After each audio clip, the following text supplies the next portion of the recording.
ચૂંટણી પહેલાં જ ભારતીય જનતા પાર્ટીએ કરમસદ આણંદ મહાનગરપાલિકાની અંદર ખાતું ખોલવાની શરૂઆત કરી દીધી છે। ત્યારે 12 સીટો ઉપર ભારતીય જનતા પાર્ટીના ઉમેદવારો છે તે બિનહરીફ જાહેર થયા છે, જેની અંદર વોર્ડ નંબર 6 સૌથી વધારે ચર્ચાસ્પદ રહ્યો, કારણ કે વોર્ડ નંબર 6 ની અંદર 4 ભારતીય જનતા પાર્ટીના ઉમેદવારો છે તે બિનહરીફ થયા છે। આપણી સાથે અત્યારે 4 ઉમેદવારો ઉપસ્થિત છે, સીધા વાત કરીશું।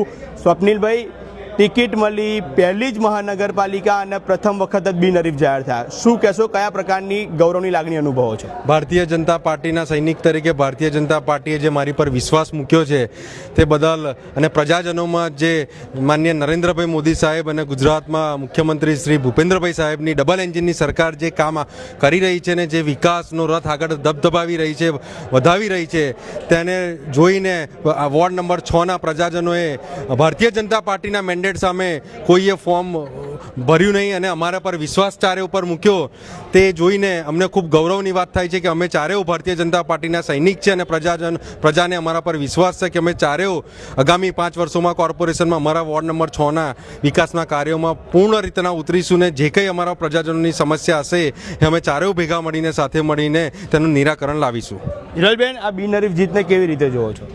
હું એટલું જ કહીશ કે આ મારી જીત નથી, આ સમગ્ર ભારતીય જનતા પાર્ટીની જીત છે, કમળની જીત છે।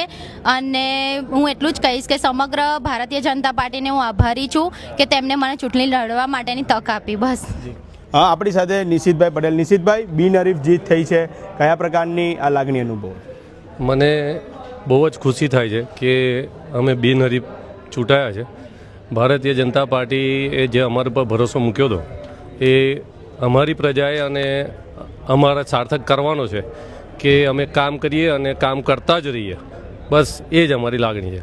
કવિતાબેન, પ્રથમ વખત જ ચૂંટણીમાં જંપ લાવ્યું અને બિનહરીફ જીત મળી છે, શું કહેશો?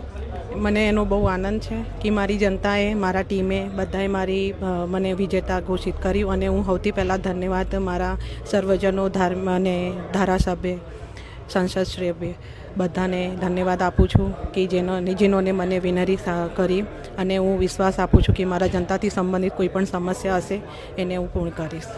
તો આ હતા આપણી સાથે વોર્ડ નંબર 6ના ભારતીય જનતા પાર્ટીના ઉમેદવારો કે જે ચારે ઉમેદવારો છે તે કરમસદ આણંદ મહાનગરપાલિકાની વોર્ડ નંબર 6ની ચૂંટણીમાં બિનહરીફ થયા છે।